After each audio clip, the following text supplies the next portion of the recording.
We all know the feeling. You bought a book, you listened to the author on a podcast, watched a YouTube video, you're going to read this book and your life is going to change. And then you don't read the thing. My guest today is Nick Hutchison. He is an author, he is an entrepreneur, he is a podcaster, and most of all, he is an avid reader. Expect to learn why buying books is so freaking entertaining, but reading them is actually significantly harder. And then applying them, good luck. We talk about being kind to your future self, how to develop hope, and much more. Please go buy Nick's book, Rise of the Reader, in the description below. Follow his podcast and his social medias. And without further ado, Nick Hutchison. It's cool to be vulnerable in front of the audience. It is. I have so many limiting beliefs when it comes to this. I've realized. I saw your podcast, even on, I think it was like episode 86, you had Stephen Pressfield on. I was like, oh my gosh, I don't know why in my head I need to have 400, 500 episodes under my belt just to be like worth anything to reach out to people like that. And I'm, again, you mentioned this in your book, I'll read it again. The path of most resistance, the more valuable something is, the more pain you must be prepared to face to achieve it.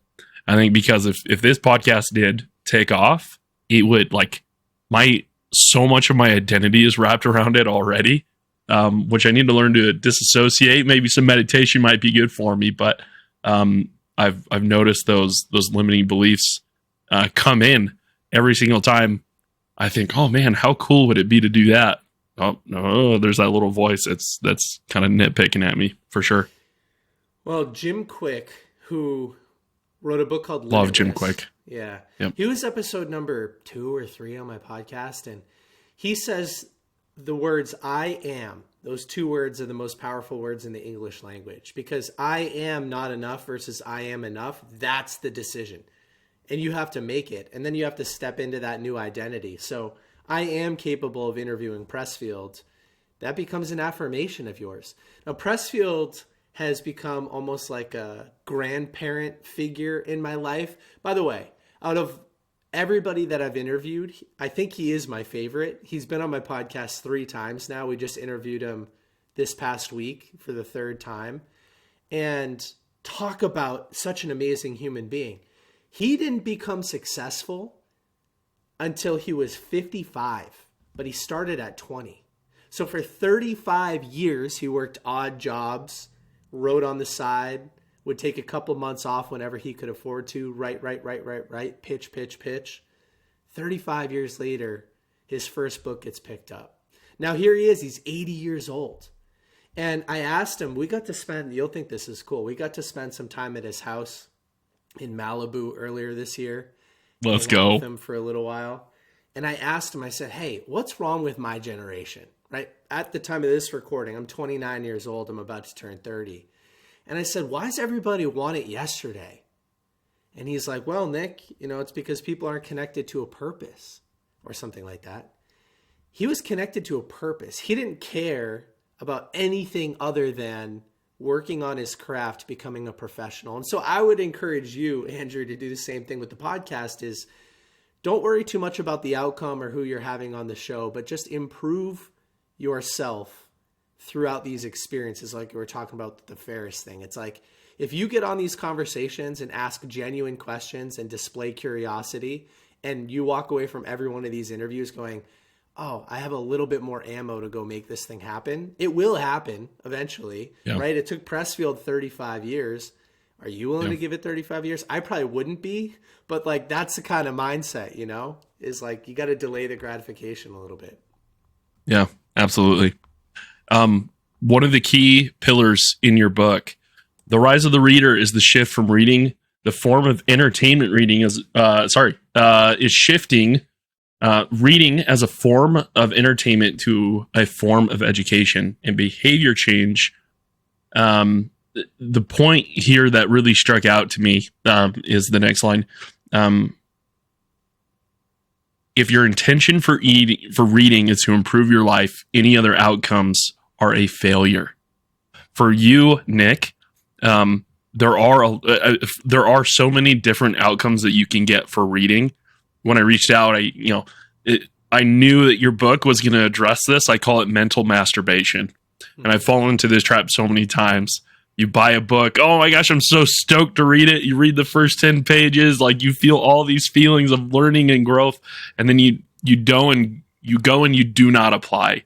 Why do you think it's so hard to go and apply the things we're reading when ideally that's the outcome of the book, but we seem to get so much gratification from all these other emotional needs? Tell me about your perspective and your journey in trying to overcome that mental masturbation that so many of us can fall into. I have a lot of thoughts here. We could spend the next hour on this subject if you want. If we talked about nothing else, I would be stoked. Yeah. The first thing that came to my mind when you asked me the question, I saw this graphic the other day on an Instagram reel or something like that. And it talked about the difference between motivation and discipline. So motivation, and they were using flames. So motivation are these big bursts of flame followed by nothing. And then a couple seconds later, big flame and then nothing. Whereas discipline is just a small flame, but it stays there the entire time throughout this video. And that's how I think about it. People get inspired by these books, and authors write in a form that inspires people. It releases dopamine during the reading process. You start to visualize yourself taking action.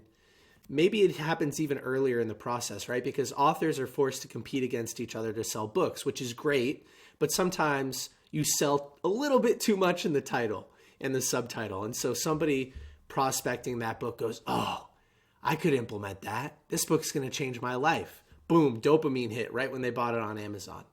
They get the book, they look at it, dopamine hit. I'm going to implement this thing. They might read a few pages, dopamine hit.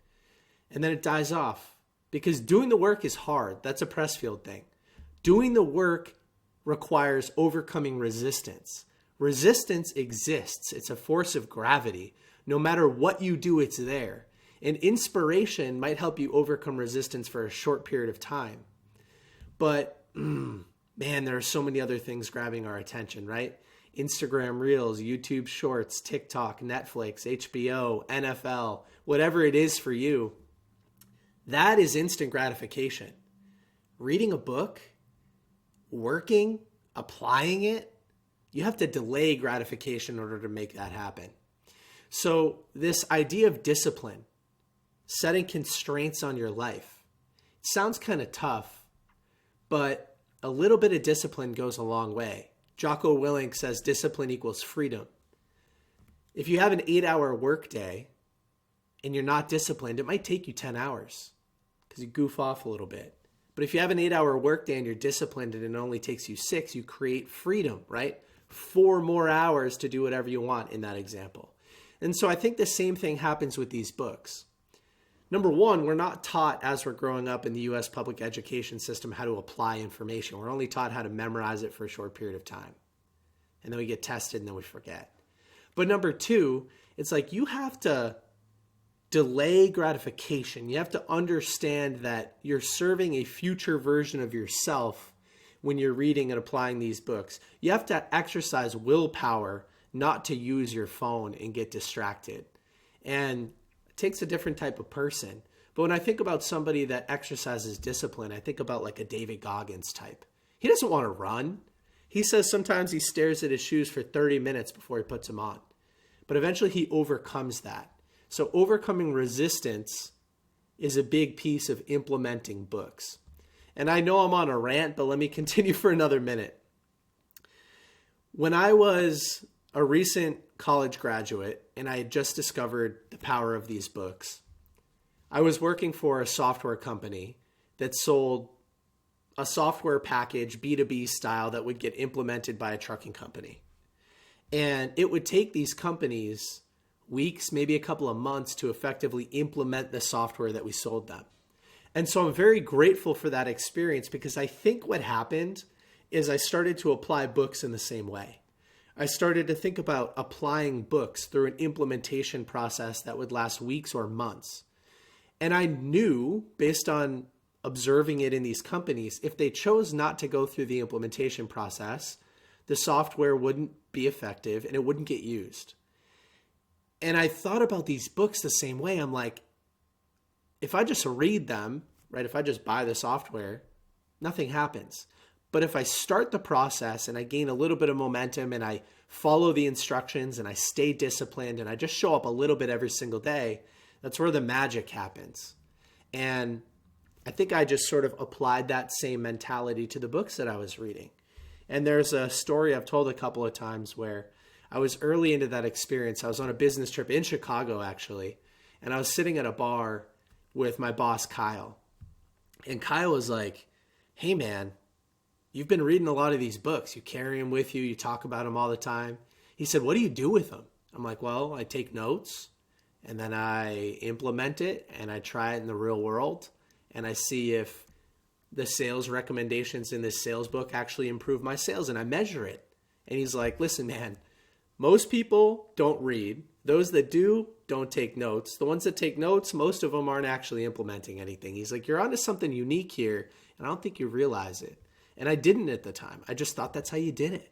So anyway, that was a ton of random information that I threw at you. But this idea, this visual of discipline being a slow, consistent flame, that's the magic. It's the compound effect. It's small steps in the right direction. And it's adding constraints. Like I have to read for 15 minutes a day, no matter what.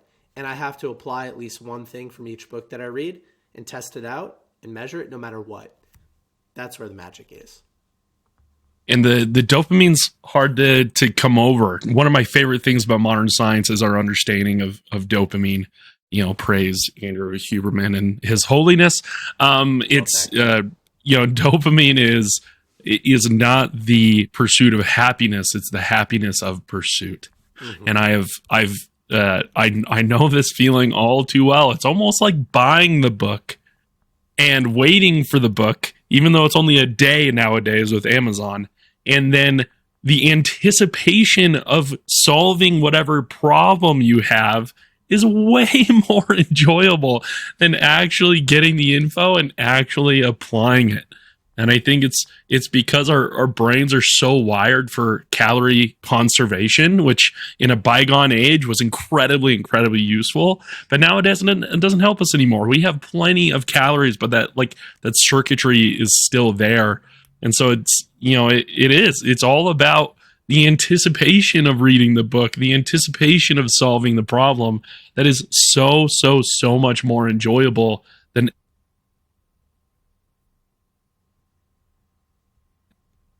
a quote from your book. Humans are funny. We think all our problems are unique to us, but the truth is that millions of people have likely faced the same problem we are facing.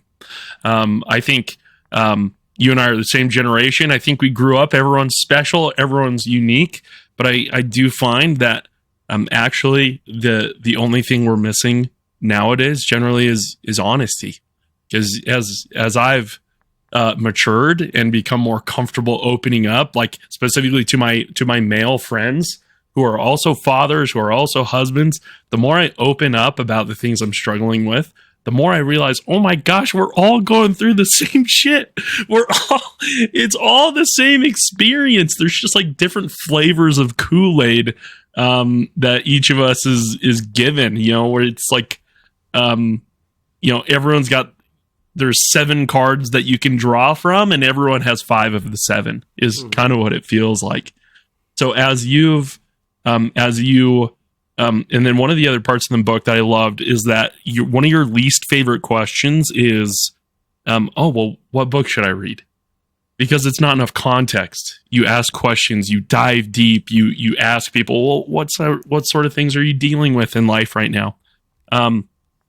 As you have gone to read these books from these amazing authors, could you share with me maybe a personal experience where you felt that the author was like almost writing on your behalf?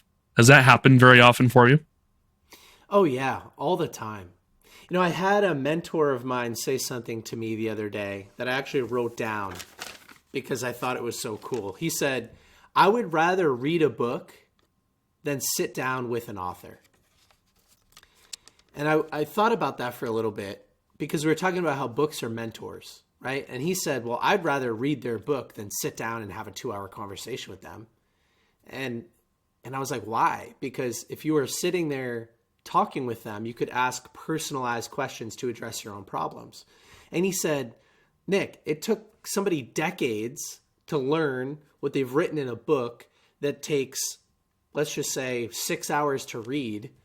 And it has all of their thoughts perfectly aligned. They spent time thinking about it. They condensed these thoughts into amazing lessons. They tried to make them actionable.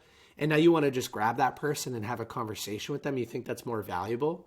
It's like, actually, no, you're right. I think that it's more important to sit down and get the full picture and to work with these people. So anyway, there are tons of times where I've thought, wow, this person is writing to me. And I'll give you an example from last year. Last year with my agency, my marketing agency, BookThinkers, I had some bottlenecks in the business. One of them was my existing service set and the amount that I could charge for it. So I was offering book reviews. I could charge a few $1,000s for some book reviews. I could only post X number of book reviews in a month. And that added some constraints, some bottlenecks to the amount of revenue that I could do in my business. So I'm having a conversation with some people. I'm like, listen, I've got to increase my average deal size. And I think I have to add new services. I've got to change the way that I make offers. And I had somebody say, oh, have you read $100 Million Offers by Alex Hormozi? I'm like, no, I haven't. I don't even know who this guy is. Like, maybe I've seen a couple videos where he's wearing a tank top and his thighs are on the screen, but like, he's new to me at this point. This is the beginning of last year. Which, funny enough, is every video, actually. Yes. True, but back then they weren't on my feed as much. So I get the book. I set an intention. This is a big thing that I talk about, setting an intention for each book that you read. You can't just, like you talked about, you can't just open these books and hope that they're going to change your life. You have to layer the idea of optimizing for action right into your goal for each book. So I don't do a great job articulating this in Rise of the Reader. In future editions, I will, but I set a SMART goal for each book that I read. SMART is an acronym that stands for specific, measurable, attainable. Attainable means realistic.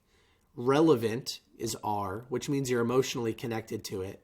And T stands for time bound. You give yourself a deadline to take action. Action is the main word here. Okay, so I get this book on offer structures. And I say to myself, okay, I've got to set a goal for the book. Find and implement at least 2 ways to improve the offer structure at BookThinkers by the end of the month. That is specific. I know what my goal is. It's measurable. Did you implement 2 things to improve your offer structure or not? It's attainable. I didn't say make $100 million by the end of the month, but just implement 2 things. Is it relevant to me? Am I emotionally connected to it? Heck yes, I am, because money matters when you're a business owner. You want to grow. You want to help more people. You want to be of service. Time bound by the end of the month, right? So that's an important thing that I teach in the book, sort of. Okay, so I'm reading the book and I'm going through the exercises and I feel like everything was written for me. I'm a service-based business owner. Alex writes at a 5th grade reading level, super complex business stuff, but it's very digestible. And I'm going through some of his exercises around value creation. How can you offer more value to your clients? And I find a new service idea. I'm like, I hadn't thought of it previously, but Alex has you go through this exercise where he's like, imagine you had to, I forget the exact exercise, but it's something like, imagine you had to charge 10 times more for your existing service. What could you provide in exchange to actually charge that much? I'm like, well, that's a tough thought process. Like, if I was aware of it, obviously I'd be charging it. So I'm literally whiteboard. I still have pictures of the whiteboard, big whiteboard. I'm whiteboarding everything out. And I have this idea. I'm like, people pay me so much money because they want to rent my audience. They want to be in front of my community. But what if I help them build their own community? And I'm like, I know that has to be through video content, but that's tough. Like, now I've got to have professional cameras and lighting. I've got to fly to our clients. That's going to have plane tickets, hotels, a rental car, time. I'm like, then we have to script everything out because we're going to have to film a ton of videos in a short period of time. Like that, I'm just going to throw a dollar value on that. And it was about 10 times my existing deal size. And then I also add a few of Alex's offer structure ideas, a guarantee, minimizing time delay, things like that.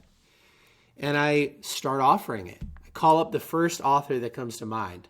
And I said, hey, this is an idea that I have. I just got from this book. I feel like the author is speaking directly to me in your example. And he literally says to me, he's like, Nick, I'm not lying. I have a napkin that I wrote yesterday, call Nick about creating video content.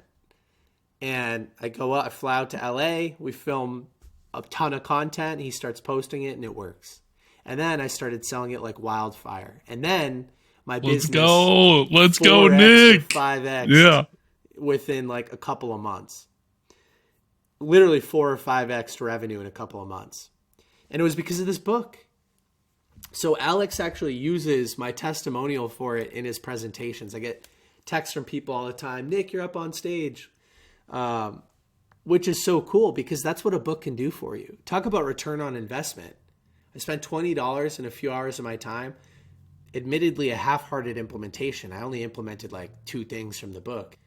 And I added 6 figures in additional revenue in a couple of months. Like, you literally can't beat that. So That was a long story. I hope it was valuable for people, but I just want to, obviously, I want to promote the positive power of books like this. Yeah. Page 74, you talk about the Matthew effect. The more you learn, the more you can learn. Of course, based off the principle in the book of Matthew in the New Testament. I'm going to butcher it. It's been a long time, but to those that have, more will be given. To those that don't, more will be taken away. And I think like I'm really fighting with the Matthew principle right now for me. You know, the Holiness podcast. This is kind of the 3rd time I'm starting it. I did about 12-ish episodes like at the beginning of 2020. My son was born and then I got laid off and then I just couldn't I couldn't even handle really life. I couldn't do the podcast. And then I started it up again, did another like 6 episodes before my second son was born. And then he ended up being like the worst sleeping baby in the history of the world, like 3 or 4 times a night until he was like 11 months old. It was a nightmare. And I just couldn't handle it. No kids on the horizon right now. So that's a little different about, starting it up right now. But Nick, how do you think, we talk about this in terms of reading books. I'm asking you about it in terms of, operating a podcast. But momentum is a bitch. She's a cruel, cruel mistress, right? She's gonna be there. Momentum can push you forward, but she can also drag you down to hell. And so how do you think people fight the momentum of this cycle of, oh, I've got a problem. Oh, here's this book. All excited about the book. Oh, I can't seem to implement. Wait a couple more weeks. Oh my gosh, YouTube video. Cool author. Great content. Anticipation again. Here's the dopamine. Failure to implement. That momentum of habitual behavior can be damning. How do you help someone get out of that rut? How do you help someone counter the negative momentum that they've accrued in their life? It's a great question. And you're totally right. Momentum works in both ways. And, it's been a few years since momentum has worked against me, but I definitely remember what it feels like. So step number 1 is to understand this idea of the compound effect, that small steps in the right direction over a long period of time will lead to disproportionately positive outcomes, right? That hockey stick curve that we're all looking for. And you have to trust in the process. You have to realize that it's about showing up every day for a couple of minutes and working in the right direction. And it won't happen overnight. In fact, for a while, it will almost be imperceptible. You won't notice. So that's a key component. Again, it's going back to overcoming resistance and delaying gratification. I listened to a podcast at the beginning of this year. When we're recording this, it's 2023. I don't know when you're putting it out. But it was a conversation between James Clear, the author of Atomic Habits, and Tim Ferriss, my spirit animal, the author of tons of cool books, including The 4-Hour Workweek. And they were talking about the importance of consistency. And James said something that has stuck with me ever since. He said, you have to show up every single day no matter what. It's more important to scale back the amount of time you allot to something than it is to skip it and get it perfect the next time. So he used the gym as an analogy. It was like physical fitness, the importance of exercise, crucial for my life. And when things are crazy, I would rather work out for 1 or 2 minutes than skip it because I can't get my full hour workout in. And I'm like, ooh, that's good. Because you're right, momentum works in both ways. It's not the fact that you ate a cheeseburger at McDonald's that ruins everything for you. It's the disruption in your momentum that ruins everything for you. It's not the fact that you didn't read 15 pages today that changes your life, but it's the fact that you broke your streak that ruins your life. And so you have to start to fight in a positive direction. I'll give you an example right now that I'm currently going through with cold plunges, ice baths. Last winter, I could, in 32 degree water, I could spend 3 minutes in there and I was okay. I just started it again. There's an incredible amount of resistance I have to overcome. Yes, to there get cold. is. Yes. Yes. And I started it again and I'm at like 45 seconds right now. And I just can't win the battle. But it's showing up every day and just going for a few more seconds. That's my goal. A few more seconds. And so it's getting yourself in this headspace of like, you have to show up no matter how small it is. So for you, I would encourage you to host a podcast, a minimum 1 per week, and it could be for 5 minutes. And if you don't have a guest that week, it could be a solo episode. But it's just showing up and getting in the habit of consistently providing value to your audience. I don't care if 0 people listen, like you're the person you're working on. And by the way, the second piece to this that I think makes it much easier is to have accountability, to have somebody in your life that shows up at the gym at 7 a.m. every day so that when you go to snooze, you're like, oh, but Nick's waiting for me. So I should get out of bed and go, right? Otherwise I'm going to disappoint him. And leverage that accountability, like owing something to somebody else. That's powerful. And so what I'll do for you, if you want, is I'll introduce you to 5 or 6 authors and you can schedule podcast conversations with all of them so that you have enough content to keep going. You have meetings on the books that you're going to have to show up to. You have books you have to read in anticipation of these conversations. You have authors, like very credible people that are going to expect you to edit and distribute the content. And that kick in the butt will hopefully get you X number of weeks into the process enough where like you're not going to slip again, Yeah, I would absolutely love that. I would love the intro, 100%. There's something about, I've kind of noticed this for myself as well. I mean, this is the Jerry Seinfeld working on comedy every day, red X's on a calendar story, right? Right. I actually yesterday just bought a 2024 like wall calendar so I can actually X off days that I'm working on the podcast. And I'm, every day there is something like really, really powerful about being able to increment things down. Okay. I do have a goal of doing 2 episodes a week, but if that becomes unattainable, cool. 1 a week. Oh, you can't go to the gym. You just can't will yourself to even go to the gym. Do 10 push-ups at home. Right, exactly. If you can't read the book, that book you bought, you're stoked about it, and all of a sudden you feel lady resistance, coming knocking at your door. Just read a page, at least. Try and implement the tiniest little thing. And if you can't even implement, at least write down what you would ideally implement. I think like baby steps in that direction are critical. Page 117. Be kind to your future self. When I look back on this decision tomorrow, which option will leave me feeling more fulfilled? I've thought about this for a long time. I view it from the opposite angle, and I'll explain that. I really want to come up with like a really memeable, fun, paradoxy name for it, but I've yet to come up with a name. But it's this: I live with the regret of not following my diet X days, whatever it is, whatever you live with regret with. I can't remember any of the meals that I know I cheated on my diet with. You talk about this a little bit at the beginning of the book as well. I'm trying to find the quote, but it's this idea that no matter how hard today is, you're probably not going to remember it.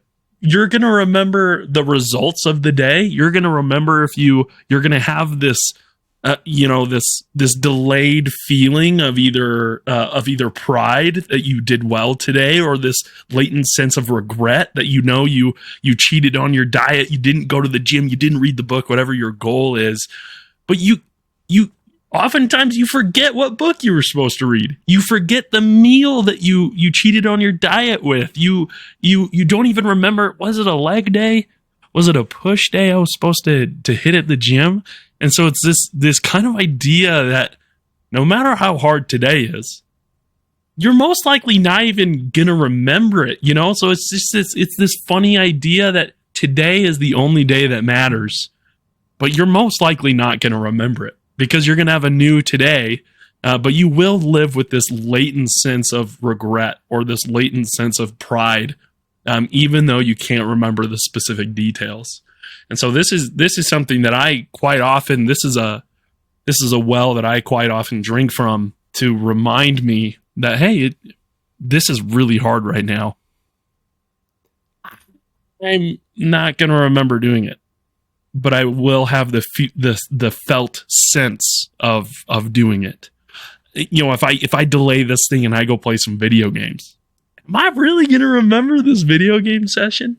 Also, probably not. Over my lifetime, I've played hundreds and hundreds of games. I remember playing them, but I don't remember specific days, specific details often, And so, be kind to your future self. For you, Nick, what are kind of the top priority things that your future self wants you to be doing? That's a great question. And maybe what you were referencing earlier in my book, I said something like, I don't even remember the names of the main characters in shows I watched 6 months ago. Page 2. It's in the preface. It's the top note. I was looking for it in the middle. Yes. Preface page 2. It's a quotation. Looking back, I can't even remember the names of the main characters from shows I watched 6 months ago. Which is true for probably all of us. Or, I used to I play fantasy football. I'm a big fan of the NFL. There are times I've stayed up late watching games. There are times where I've moved worlds to make sure that I watch the Patriots, and then I can't remember anything about those games, who they played, what happened, did they win or lose. It's so funny to think about. Okay, so back to your question. What are things that I think about? I think about a lot. I think the number one focus of mine right now is health. When I was in my early 20s, and I was reading about all of these successful people, all I really cared about was financial success. If somebody had a lot of money, I was like, whoa, look at that person. That's pretty cool. Now, in my late 20s, about to turn 30, if I meet somebody, if I read about somebody that's wealthy beyond your wildest imagination, but they're not healthy, they're out of shape, they indulge in things that they shouldn't indulge in, or they have terrible relationships, right? They're divorced, their kids hate them, or they're not happy. They don't even like themselves. That's not success to me anymore. Success is holistic. And I think a lot about my health. The average American today is overweight and unhealthy. I saw a stat recently that 25 years ago, the average American adult male weighed 175 pounds. today, 25 years later, the average adult male weighs 200 pounds. So if you're average, right? Your doctor says you're average. Like, good for you, you're average. Well, average doesn't mean what it used to mean. And today, average means unhealthy. 25 years ago, average was probably closer to healthy. So anyway, I think a lot about my health. I think a lot about what I'm putting into my body. I think a lot about being able to coach my future kids' t-ball games and hike Machu Picchu again when I'm 80 years old. I think a lot about those things. I think a lot about serving my future self to make sure that I'm physically able and capable of doing whatever I want for as long as possible.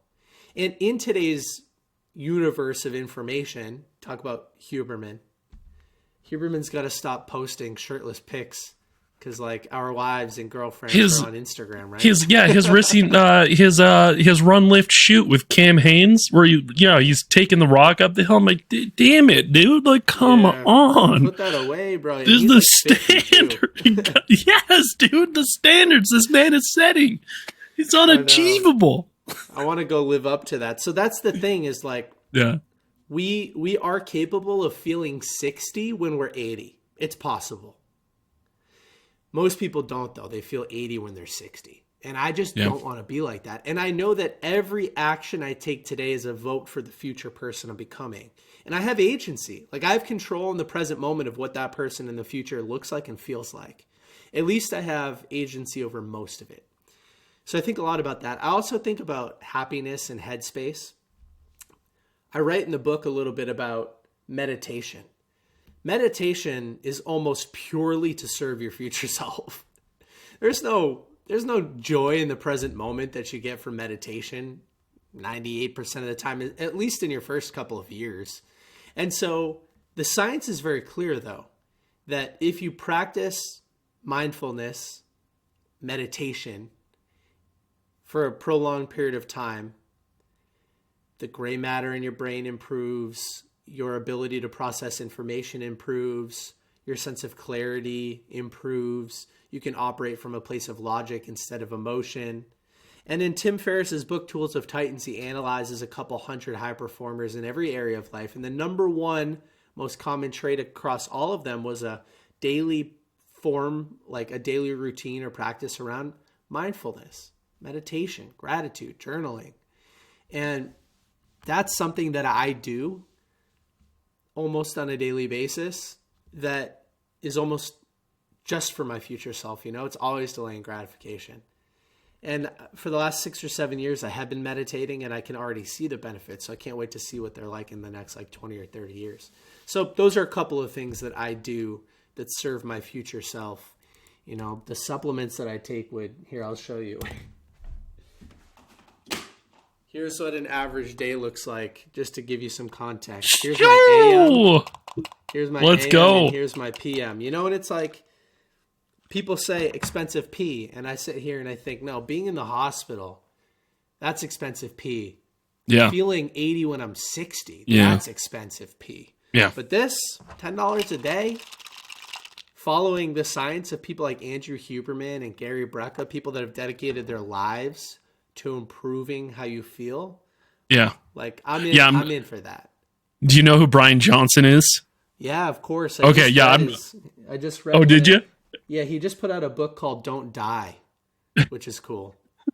Yeah, I don't know if I'd ever get that into it, but yeah, I mean, for sure. What you were saying about like comparing yourself to others, I feel like that's like been a real eye opener. I've got some people in my personal network that are extremely successful business wise, much more successful than I am. But they don't have like a great relationship with their kids. And to be honest, I would not trade any of their money, any of their success for the relationship I have with my sons. Wouldn't give up a single day of even just wrestling on the couch for all that. I'll make a comment on that real quick. This is a slightly controversial person, but it was a really good message. So I'm not a big fan of these guys, but the Tate brothers. Yes.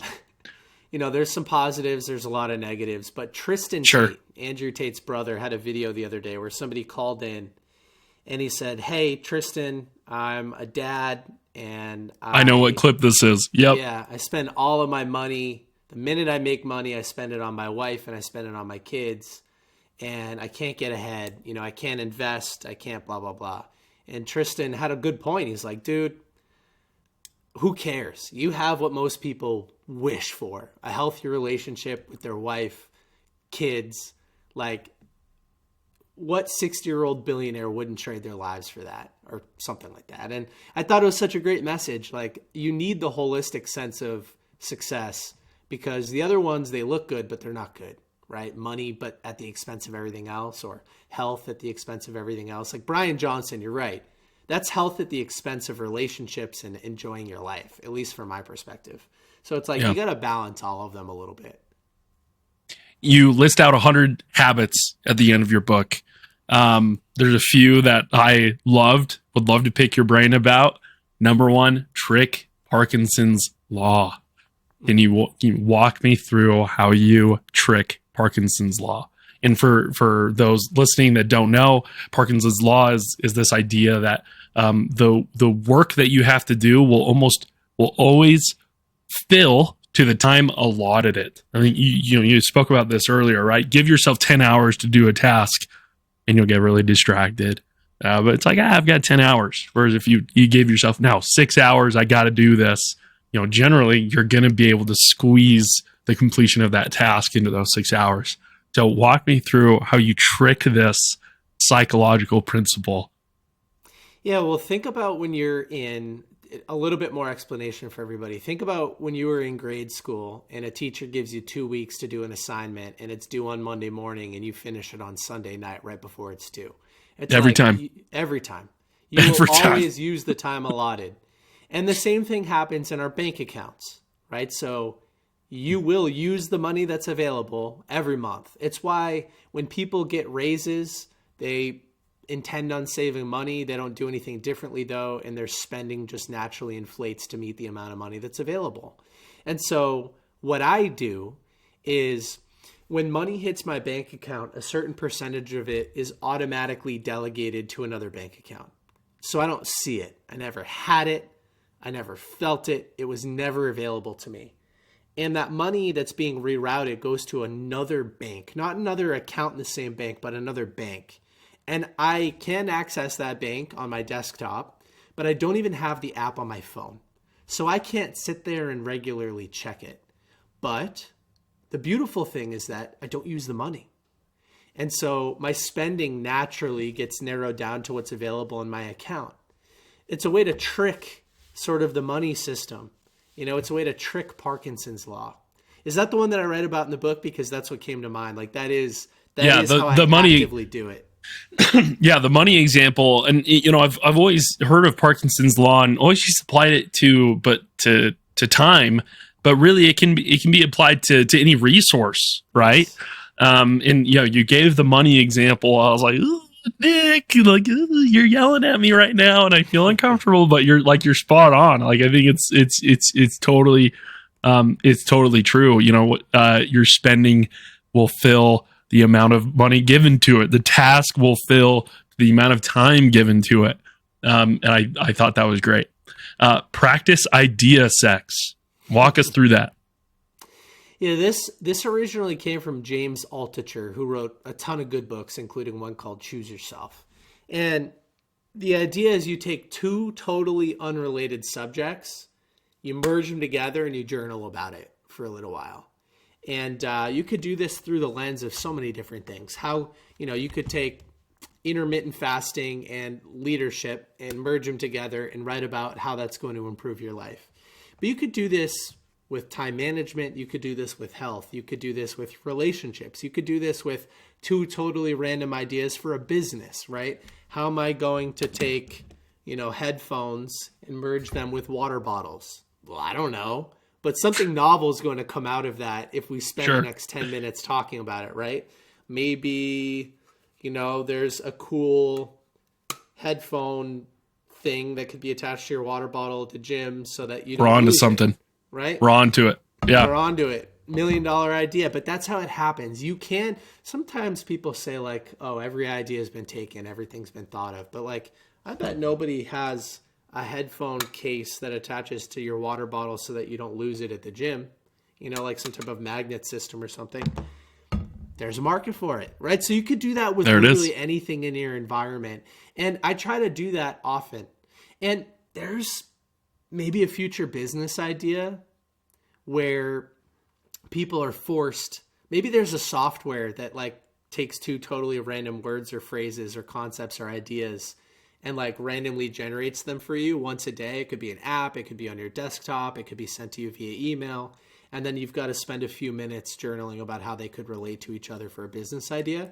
But it's that idea of getting into practice, creating novel concepts, because so many people just default to what's being told to them, the existing stuff that's out there. But I think there's still a lot to invent, right? The next sliced bread is out there. We just need to come up with it. Yeah.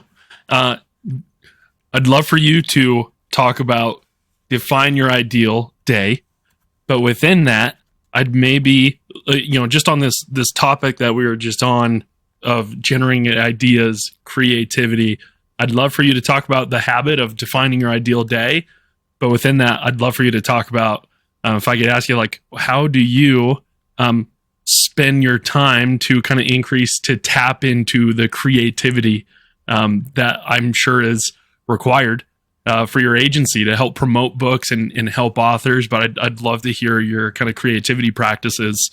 Obviously after talking with Stephen Pressfield, you're probably very regimented with it, but I'd love to hear about that. So yeah, tell me about the habit of defining your ideal day. And then in that, I'd love to hear about what how you structure yourself to maximize your creativity. Sure. The first time I ever heard about defining your ideal day was in a book written by Jarek Robbins. Jarek is the son of Tony Robbins. We all know Tony Robbins. So Jarek talks about you've got to define your ideal day to the detail, right? Because as Stephen Covey says in the 7 Habits of Highly Effective People, you want to begin with the end in mind. Most people have never actually sat down to define their ideal day. You might think, oh, sipping pina coladas on the beach in Mexico, but how sustainable is that? That would get old after a few days, right? That's not your ideal day. That's not sustainable, because I think sustainability is a big piece of defining your ideal day. So what's it look like? When do you wake up? How do you feel when you wake up? Are you fully rested? Did you go to bed early the night before? Did you drink alcohol, or are you feeling good, right? Who's laying next to you when you wake up? Are you married? Do you have kids? What's the first thing you do when you wake up? And you go through this entire process. When do you start your workday? What are you working on? Is it work optional, or are you forced to do it? And are you of service to other people? Who are you working with? Where are you located in the world, right? Are you on the beach? Are you in the mountains? What state are you in? Are you even in the States, right? So you go through this entire process, morning until night. Spend a lot of time thinking about it. I think Jarek Robbins says in his book, not just like 5 minutes, but like a couple hours, like really to the detail. That gives you something to aim for. You're leveraging, like we've been talking about, the art of anticipation. Now you can work backwards from that. Maybe you realize that you're not actually living in the ideal state or environment for your ideal day. Maybe you realize you're not even in the right industry or with the right partner. Hopefully that doesn't happen. And so, but defining your ideal day is an exercise that people should go through.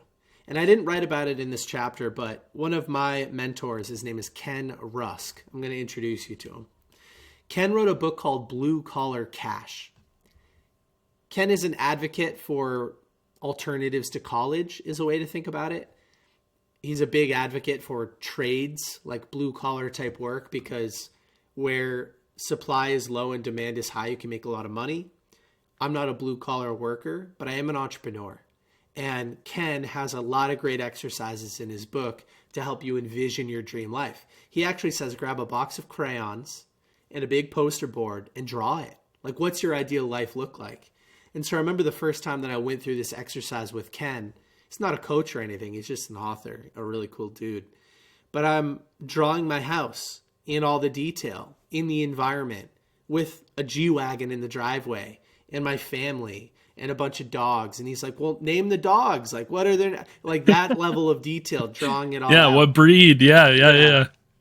And that it gives you something to work for. Again, most people have never taken the time to define what they actually want their life to look like because they're just caught up in the day-to-day chaos. So Jarek Robbins, I introduced Jarek to Ken. Ken had Jarek on his show, and they got to like talk a little bit about this. It was so cool because they're both thinking the same way, just saying it in a different format. Okay, so that, and then you kind of had a second question around creativity. Yeah. So and I'll say this about creativity. I was not creative when I was younger at all.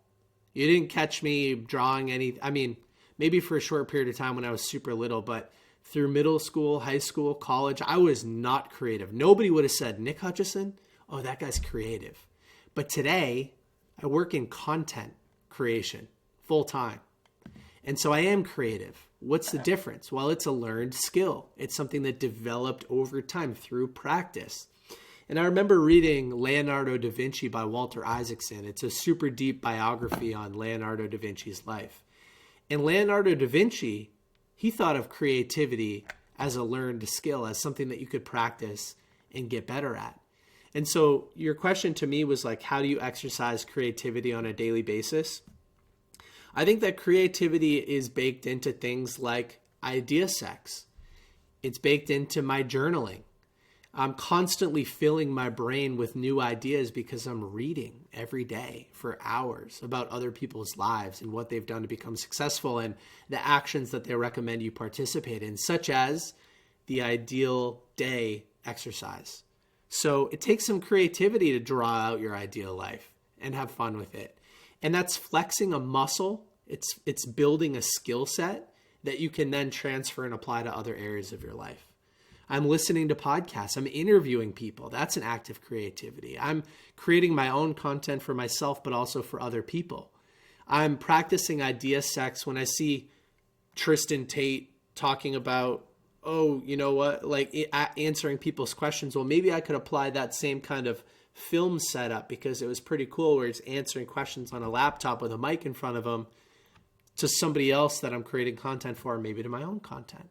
Right? Or I could use it during an interview. So there are all sorts of things that I do to practice creativity like that and opportunities, I suppose, in my day-to-day life to apply it.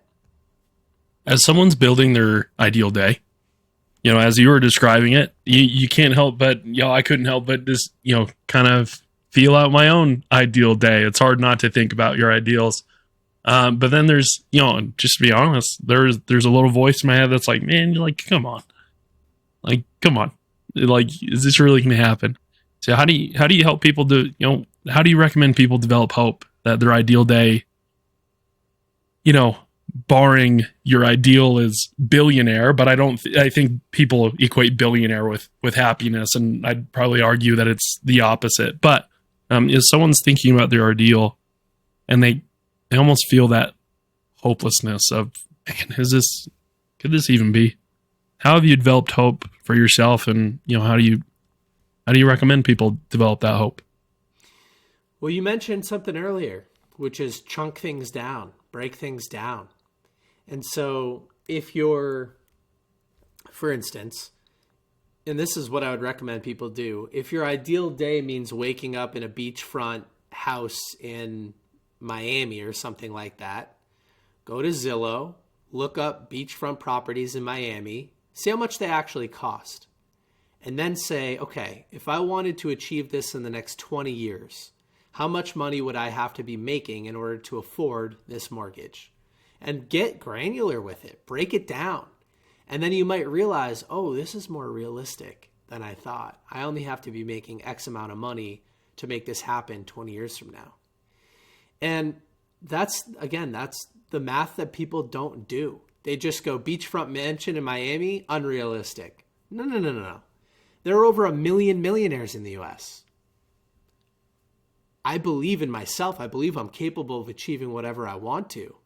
Now let's break it down. What's the math look like? How much do I have to earn? How big does my agency have to grow in order to be one of those people?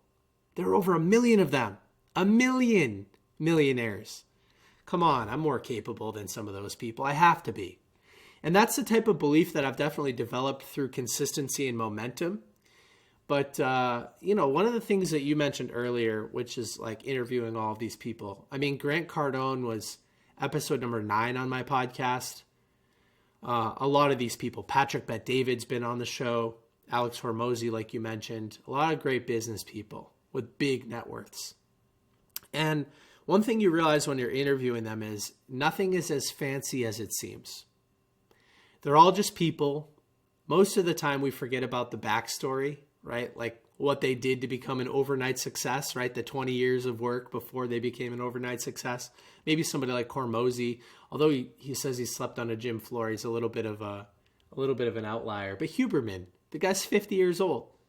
He only just became famous 2 years ago. Yeah. So it's like we forget about the work that goes in before these people achieve success. And for me, what that's done is it's removed the superhero capes and it's made me relate to them. It's like, oh, I can do that too.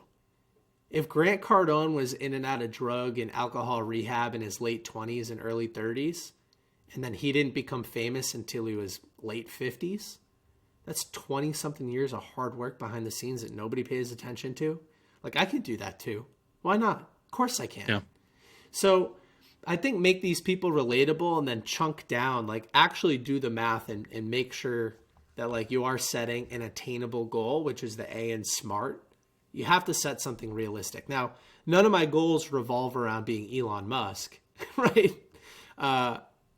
Although somewhere in me with my competitive spirit, I'm like, oh, I could create $1 billion company. It's not part of my goals because I want to enjoy the passage of time. That's my definition of happiness. That's a holistic look at life. And that doesn't include running $1 billion company. Who did I hear say that? I saw that on a clip recently.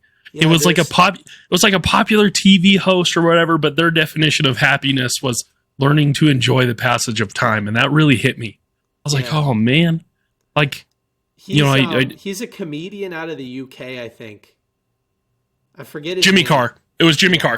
Yeah. Yes, he's incredibly wise. He is. He's really into personal development and self-help type stuff. That's who I got it from, and I've probably said that 10,000 times since I've heard it. Maybe not 10,000, 1,000. But that is, I think it's the perfect definition for life, for purpose. Yeah. Enjoying the passage of time. I think it's also the realization, Modern Wisdom is probably by far my favorite podcast, if you're familiar with that one. But the host, Chris Williamson, he talks about, there actually is no destination in life. It's all a journey. Because when you get to the destination that you're desiring right now, it's actually your brain, the way it works, it's just the start of another journey. It's a journey everywhere you go. And even when you get to where you think you want to go, your brain's already 10 steps ahead trying to figure out what's next. And so if the way I, and again, Naval Ravikant, right? If you can't enjoy if you can't enjoy a sip of coffee today in your kitchen, you're not going to enjoy it on a yacht. If I can't just enjoy recording these first how many ever episodes before it's able to maybe provide a living for me and my family, and I can go full time. And if I can't enjoy it now, the way I'm enjoying this conversation with you, Nick, like I'm not going to enjoy in the future. I just won't. Right. And that's been like a huge wake up call for me, because happiness has always been, for a long time, happiness was, I want to get married. I want to have kids. And then you realize that although those things have given me so much of my life purpose, it's kind of sad to say, but it's not enough sometimes. You got to take care of yourself. You still got to chase your dreams. And now my purpose, my purpose used to be becoming a husband and father. And now my purpose is, well, I gotta show my kids how it gets done. Like my life isn't done. I gotta show my kids how, man, I remember when Dad was recording all these podcasts and now he's doing it full time. Like, I'm going to start doing pod vlogs. Actually, I'm going to start doing just vlogs about the podcast, so that, maybe at some point in the future, I get that, that full time, whatever it is. Maybe you're right. You're right, Nick. Call me out. No, it's gonna happen, right? But I think there is something magical about that. Last one, then we'll wrap it up here. Compliment everyone. Yeah, this idea of compliment everyone has come from a few people. I mean, I talk a little bit about Adrienne Bankert. She has this idea of making fast friends and just like, being a positive light in everybody else's life. And I saw a clip where Jordan Peterson was crying and he's like, I meet people after these events this is him speaking. He's like, I meet people after these events that I speak at, and sometimes they just want you to look them in the eyes and shake their hand and tell them good job. And then they start crying and they're like, nobody's given me any positive encouragement in years. And it's sad to see how disconnected people have become. And so what I try to do is I try to compliment everyone. In fact, this coach of mine, this mentor of mine back in the day, Michael Foscaldo, is one of the most charismatic people I've ever met in my life. The first time I really thought about starting to compliment everyone, I was working at this software company early in my post-college experience. And we walk across the street and we go to this cafe to sit down and have a coffee and eat breakfast. This is before I did intermittent fasting. I still ate breakfast back in the day. We got a bagel or something. And this hostess, we walk in and he just starts complimenting her. Oh, I love your hair. Hey, thank you so much. This is such a cool environment. Like, look at that apron. That's amazing. What's your name? What a beautiful name. Hey, two people, we'd like to sit down and eat. Oh, what a wonderful ambiance this is. How long have you been working here? He made her feel like $1 million. And then the waiter comes over to take the order. What an amazing menu. Hey, look at this energy. Like, this is so cool. Just complimenting everything around him. And made that person feel like $1 million. Was like the most charismatic person ever. And then I started to travel with him and I realized he made hotel clerks feel like $1 million. He made customers that we were visiting and their assistants feel like $1 million. He made the airport rental car people feel like $1 million. And he just complimented everyone. And so I've tried to replicate that as much as possible because charisma is contagious. Compliments are contagious. Energy and emotions are contagious. Why wouldn't you want to be a positive light in everybody else's life? And so, yeah, such an amazing lesson.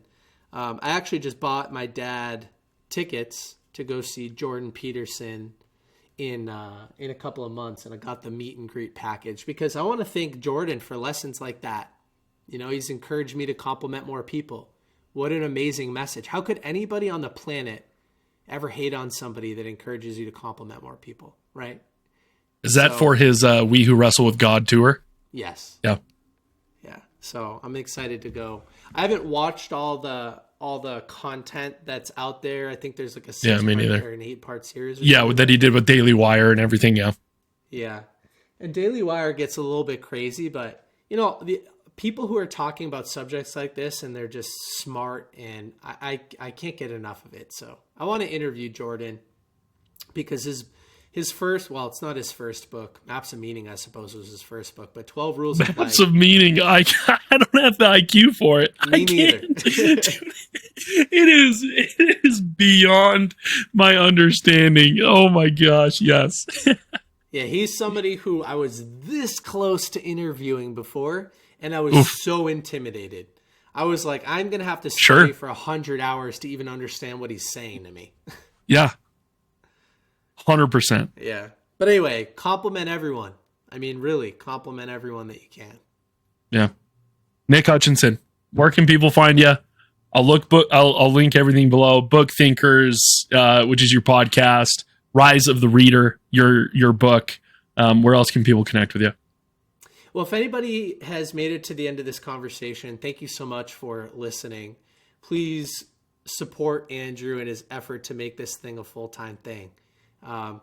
Comment, like, review, subscribe. Let's make it happen, because this is the first of many amazing, well, not the first. This is the 15th or 18th of many, many, many good conversations. Here's what people can do. If you want a custom book recommendation from me, like you've listened and you're like, okay, this book, Rise of the Reader, sounds pretty cool. What other books are out there? Send me a direct message on Instagram at BookThinkers and tell me about a problem you're facing or a skill that you want to develop. And I will provide a custom book recommendation from you or for you. And I'll even act as your accountability partner. I have a whole spreadsheet system. I will follow up with you in 60 days to see if you've read the book and what you've taken action on. Because again, action is the real measure of intelligence. Unless you're Jordan Peterson, just speaking can be the real measure of intelligence. But action is the real measure of intelligence. That's a Napoleon Hill quote. And then from there are links in our bio to everything that we do. Nick Hutchison, thank you, sir. Yeah, man. Thank you. Okay. Lesson number 1, the hot girl at the bar. Every guy at the bar anticipates rejection. And so as a result, they don't even ask.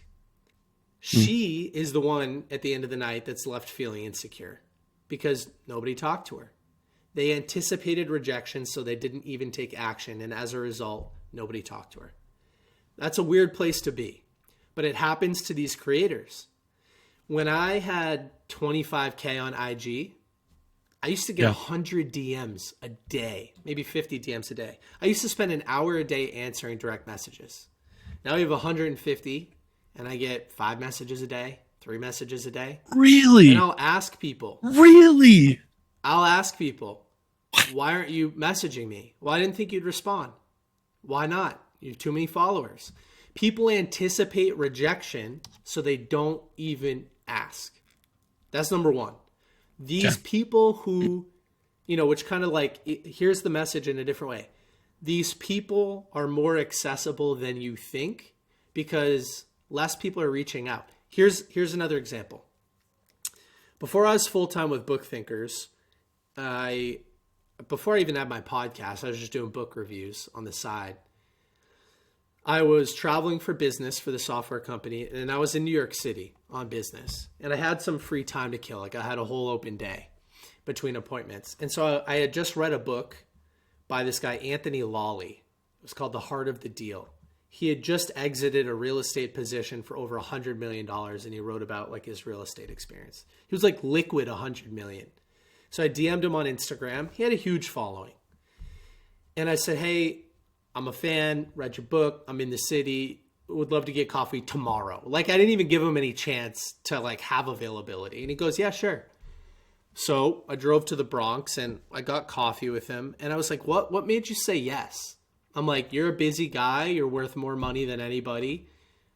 I have no following. I'm nobody. Why'd you say yes? And he's like, nobody's ever asked me before.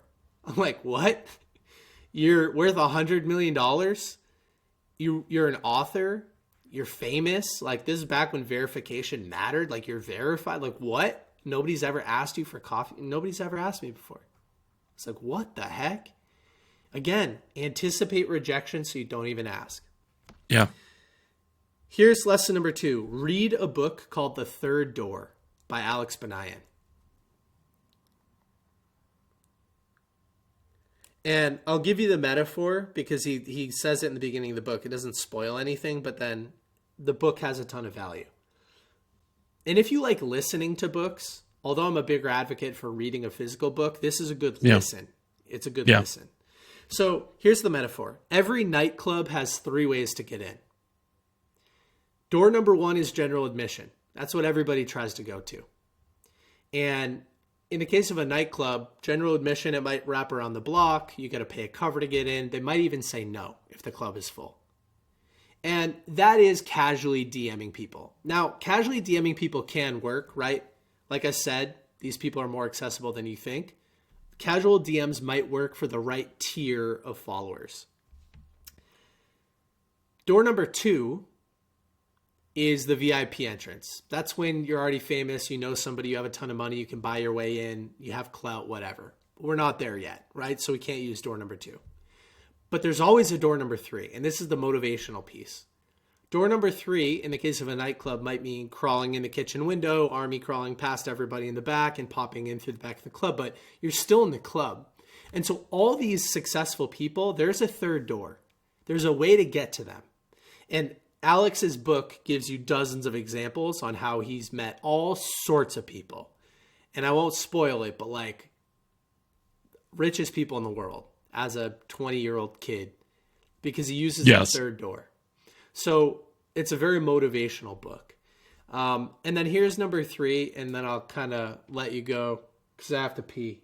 But be a surgeon with your words.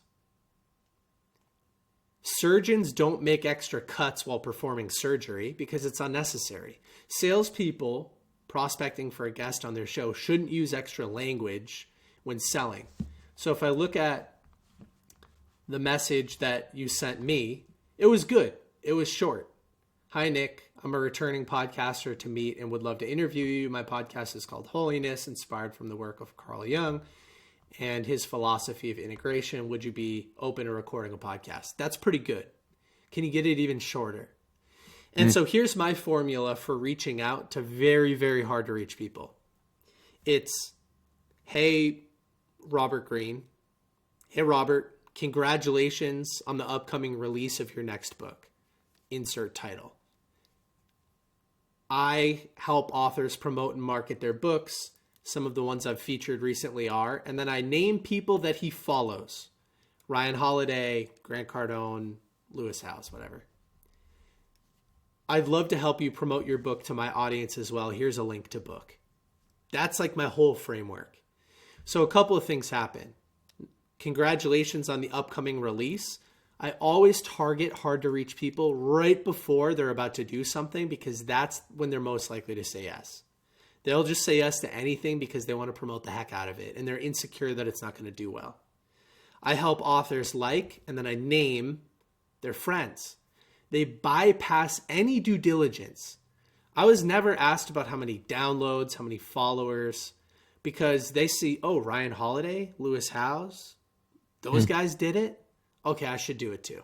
They just bypass any due diligence. You're compounding credibility and you're borrowing their credibility. And then you have to make the next step as easy as humanly possible. Like, here's what I would say. Instead of when you said, would you be open to recording a podcast? I would just say, here's a link to schedule. And then I click the link, I schedule. Like, you got to make that next step as easy as possible. So eventually, whatever pod match I clicked in, I see your Calendly link, like whatever. But make that as easy as humanly possible. And that's it, dude. That's the formula. That's the formula. The super last thing that I'll say, since you struggle with a little bit of imposter syndrome, or a lot of imposter syndrome, is that trust is transitive. Here's what that means. If Grant Cardone trusts Nick Hutchison, and Nick Hutchison trusts you, and you can show that the two of us have collaborated, well, he's more likely to trust you as well. So like, trust is transitive. You can borrow the credibility of the people that you work with. You can snowball that into amazing momentum and a brand and a personality that gives you confidence because there's proof in the pudding. You just worked with all these guys that are millionaires and billionaires and successful authors. Trust is transitive. You can borrow the credibility of the people you work with and then use that credibility to go get bigger and bigger and bigger names. It's like a snowball. So, and I said Hutchinson. As you said your last name, I was like, damn it, I totally botched it. I'm so sorry. It's all okay, good. I apologize. Okay. Everybody does. I don't care. But that is, those couple of things will help you go get whoever you want. Dude, I appreciate that. I appreciate it. Yeah, the imposter syndrome's real.